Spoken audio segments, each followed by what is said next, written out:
Corona virus संक्रमण के चलते सिटी चैनल द्वारा श्रद्धालुओं को घर बैठे कराई जा रही है पंचकोशी पद यात्रा, जिसमें आज सिटी चैनल की टीम जैथल स्थित दुधेश्वर पड़ाव व उप पड़ाव पहुंचकर वास्तु स्थिति जानी।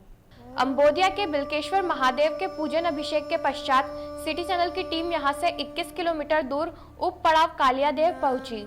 यहां शासन द्वारा पूर्व में ही इंतजाम कर लिए गए थे। बैरिकेडिंग के इंतजाम कालियादेव पुल के आसपास लगे हुए थे, किंतु कोरोना संक्रमण के चलते शासन द्वारा यात्रा स्थगित कर दी गई और सारी तैयारियां धरी की धरी रह गई। 52 कुंड जो कि पंचकोशी यात्री 52 कुंड में स्नान कर एक दिन का विश्राम करते थे और अगले दिन अपने दूसरे पड़ाव की ओर निकल पड़ते थे।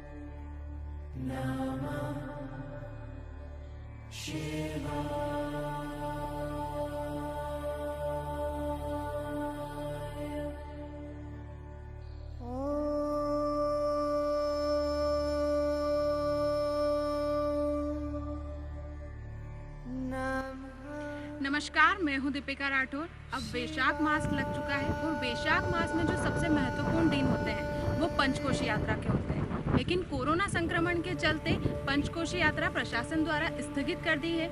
इसलिए सिटी चैनल आपको घर बैठे पंचकोशी यात्रा करवा रहा है। हम 3 पड़ाव पार कर चुके हैं और उसी में एक उप पड़ाव भी आता है। अब हम आए हैं अपने चौथे उप पड़ाव पर, जो कि केडी पैलेस पर है और यहाँ पर 52 कुंड है। 52 कुंड जो बहुत प्रसिद्ध है और यहाँ की बहुत मान्यता है। यहाँ पर लोग स्नान करते हैं, जो श्रद्धालु है। आप देख सकते हैं अभी तो प्रशासन ने कोई ज़्यादा व्यवस्था नहीं की है, क्योंकि कोरोना संक्रमण के चलते जो स्थगित कर दी गई है यात्रा, लेकिन बैरिकेड्स वगैरह यहाँ पर लगाए गए। आप देख सकते हैं कि मेरे पीछे सूर्य मंदिर है, जो कि केडी पैलेस पर बना हुआ है और यहाँ पर प्रशासन द्वारा बैरिकेड्स भी लगाए गए हैं। पंचकोशी यात्रा को लेकर वैसे तो बहुत सारी व्यवस्थाएं की जाती, यात्रा करने वाले थे श्रद्धालु, लेकिन कोरोना संक्रमण जो महामारी है वो रुकी नहीं और यात्रा नहीं हो पाई। तो अब हम अपने चौथे उप पड़ाव पर आपको दर्शन करवाएंगे और उसके बाद जैथल स्थित दुधेश्वर महादेव चलेंगे और वो हमारा आखिरी पड़ाव होगा और चौथा पड़ाव होगा। तो आइए आपको दर्शन करवाते हैं यहाँ के उप पड़ाव के, और फिर हम चल अपने चौथे पड़ाव की ओर, जो कि जैथल स्थित दुधेश्वर महादेव मंदिर। सिटी चैनल की टीम कालियादेव उप पड़ाव के आगे बढ़ी और यहां से लगभग 7 किलोमीटर दूर ग्राम जैथल की ओर रवाना हुई। यहां पंचकोशी यात्रा का अगला पड़ाव भगवान दुधेश्वर का था। यहां सिटी चैनल की टीम द्वारा भगवान का पूजन अभिषेक किया और यहां के ग्रामीण एवं पंडित से चर्चा की और यहां के महत्व को जाना।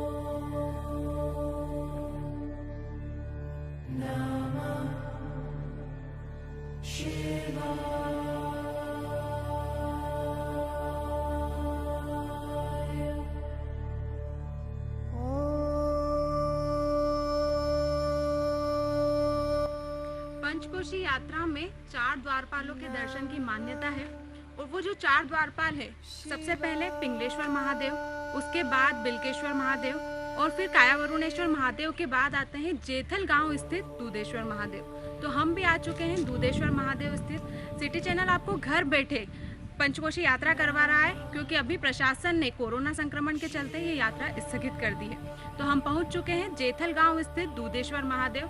तो यहाँ जानते हैं कि क्या स्थिति है। हर साल तो यहाँ पर खूब भीड़ भाड़ रहती है, श्रद्धालु खूब हजारों की संख्या में आते हैं, लेकिन इस बार नहीं आ रहे हैं। तो यहाँ के पंडित से जानते हैं कि क्या माहौल है यहाँ का।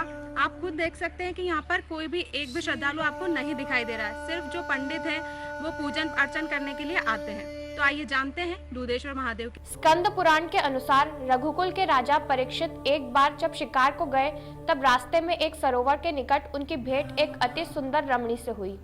राजा ने उस पर आसक्त होकर उससे विवाह का प्रस्ताव किया। उस रमणी ने राजा को कहा कि समय आने पर विवाह हो जाएगा। राजा के यह पूछने पर कि वह समय कौन सा है, तो रमणी ने कहा, जहाँ जल का स्थान न हो वही मेरा समय है। राजा उस रमणी को अपने महल में ले आए और उसके साथ रमण करने में इतने व्यस्त हो गए कि वे राजकाज और अपनी अन्य रानियों को भी भूल गए। तब राजा के एक मंत्री ने वास्तु स्थिति जानकर राजा के लिए पानी विहीन स्थान निर्मित किया, जिससे राजा सार्वजनिक जीवन जीने लगे। एक दिन वह रमणी उस स्थान पर घूमते घूमते दूर तक बावड़ी पर पहुंच गई, जिसमें ढेर सारे मेंढक थे। रमणी बावड़ी में गई तो लेकिन बाहर नहीं आ सकी। यह सब सुनकर राजा बहुत दुखित हुआ और उसने बावड़ी के सभी मेंढकों को मारने के आदेश दे दिए। राजा के क्रोध को देखकर एक दुर्धर ने कहा, राजन क्रोध मत करिए, यह कन्या मेरी ही पुत्री है। मैंने गालव मुनि की हंसी उड़ाई थी, जिनके श्राप से मैं दुर्धर योनि को भोग रहा हूँ। मुनि से जब मैंने विनय की थी, तब उन्होंने कहा था कि जब रघुकुल के राजा को अपनी पुत्री ब्याहोगे, तब महाकाल वन के उत्तर में स्थित इस तेजस्वी लिंग की पूजन अर्चन करोगे, तभी तुम मुक्त होकर कृतार्थ हो सकोगे। राजा से सारी बात समझकर उस दरदर की पुत्री से विधिवत विवाह किया और तब उस दरदर ने महाकाल वन स्थित इस दिव्यलिंग की उपासना की, जिसके प्रभाव से वह मुक्त हुआ और कृतार्थ भी हो गया।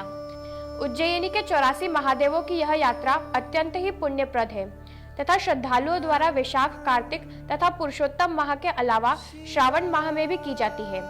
सिंहस्थ महापर्व के अवसर पर भी 84 महादेवों के दर्शन पूजन श्रद्धालुओं को मनोवांछित फल प्रदान करने वाले हैं। हम अभी दूधेश्वर महादेव मंदिर में हैं। यहाँ के पंडित जी हमारे साथ हैं, जिनका नाम जितेंद्र योगी जी है। तो उनसे हम जानते हैं कि इस मंदिर की क्या विशेषता है, क्या महत्व है। तो योगी जी, आप बता सकते हैं कि यहाँ का क्या महत्व है? ये 5 दिन की परिक्रमा रहती है वैशाख मास से। ये चालू होती है 9वीं 10वीं से। यहाँ का पड़ाव है, आज का पड़ाव का यहाँ पे रथ हो गए कोरोना वायरस के चक्कर से पूरा रथ हो गया, कोई भी नहीं आया यहाँ पे। और महत्व क्या है, मतलब ये कब से बना हुआ है मंदिर? कोई बता ही नहीं सकता, बहुत पुराना है इसका महत्व। बहुत पब्लिक आती जाती रहती है यहाँ पे। आज कुछ भी नहीं आई है सुबह से। और जैसे कि ये आखिरी पड़ाव है, तो जो श्रद्धालु हैं तो अपनी खूब हर्षोल्लास के साथ यहाँ आते हैं। कितना टाइम यहाँ रुकते हैं? एक दिन रहता है पड़ाव, यहीं खाना बनाते हैं, सब यहीं रुकते हैं रात के नाइट में, पूरी नाइट, सुबह चले जाते हैं। तो फिर यहाँ पर जैसे श्रद्धालु दर्शन करने के बाद उनका क्या, कहाँ जाते हैं वो? पिंगलेसर जाते हैं, पिंगलेसर